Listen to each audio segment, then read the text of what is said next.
ኢትዮጵያውያን ተዋርደናል ነው የምላችሁ።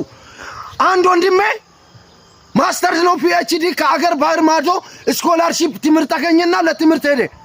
ከዛም በኋላ ስለ ጦርነት እያወሩ አንተ ከትና እኛው ከኬንያ አንተ ከትና እኛው ከግብጽ አንተ ከትና እኛው ከአውስትራሊያ አንተሳ ሲል ከኢትዮጵያ ከጅሎች ሀገር እንደ ያራዳ ልጅ በቃ ተልከናል ነው የምላችሁ።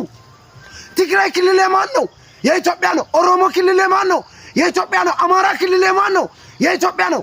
አንድ ክልል ውስጥ አንድ ኢትዮጵያ ውስጥ እየኖራችሁ እናንተ እርስ በራስ የሚያዋጋችሁ ምንድነው? በጣም የጅልነት ነው አለ። የምሬን ነው የምላችሁ። ይሄ እውነተኛ ታሪክ ነው። እንደ አራዳ ልጆች በአንድ ሀገር ውስጥ እየኖርን እንደ ባንዳ ተከፋፍለን ምንድነው? ቆይ እንደ አራዳ ልጆች እኔ በምን አይነት መንገድ አስረዳችሁ? ገና ደርሷል። አዎ ገና ደርሷል አይደል? ድሮ እኮ ኢድ አልፈጥር በዓል ሲደርስ እኛ ቅጠል ይዘን ለእስላም እናቶቻችን እናደርሳለን። ድሮ አሰባት መድኃኔዓለም ሲደርስ ለዳቦ እንዲጋገር እኮ ቅጠል ቆርጠን ከገጠር ለከተማ እናቶቻችን እናደርሳለን። ዛሬ ላይስ በሃይማኖት ተከፋፍለን በብሔር ተከፋፍለን እንዴ! እኛ እኮ ድሮ የሰውን ሃይማኖት እኛ በሙስሊም እኮ ዱዓ ይደረግልናል። እኛ ክርስቲያን ጓደኞቻችን እኮ ለኛ ቤተ ክርስቲያን ሄደው እመቤታችን ማርያም ሆይ የጓደኛን ጸሎት ስሚ ብለው እኮ ለአማላጁ ጸሎት ያደርሳሉ። እኛ ክርስቲያኖች እኮ ለሙስሊሞች ለክርስቲያኖች እኮ ቸርች እኮ ተንበርክከን እንጸልያለን። ዛሬ የጴንጤውን ቤተ ክርስቲያን አውቃለሁ የሚለው ወጣቱ ያፈርሳል። ዛሬ የክርስቲያኑን ቤተ ክርስቲያን አውቃለሁ የሚለው ያፈርሳል።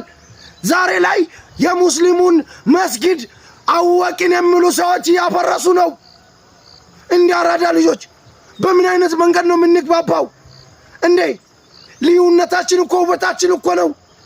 ምን ሆነን ነው? ቆይ እኔ የምሬን ነው የምላችሁ። በቃ ሰላም ይሻለናል፣ ተዋርደናል ነው የምላችሁ። ይህንን ገና በዓል ማለት ነው መጀመሪያ ከተጣላችሁ ሰዎች ጋር በመታረቅ ያስከፋችሁ ሰዎች ይቅርታ በመጠየቅ የታረዙትን በማብላት እንዴ! አንተ እኮ ኢቤቱ ሰርቶ መብላት እየቻለ እንዴ የግድ ቤተሰብ ካልመጣ ብለህ ትጠብቃለህ። ግን ጎረቤት ላይ እኮ ስንቱ ነው ሽሮ በልቶ የሚያሳልፈው? የመሰጣጣት ባህላችን እስቲ እናሳይ። መልካም የገና በዓል ነው የምላችሁ። አካውንት የተመቷል ደግሞ ኮፒ ሊንክ አድርጉልኝ።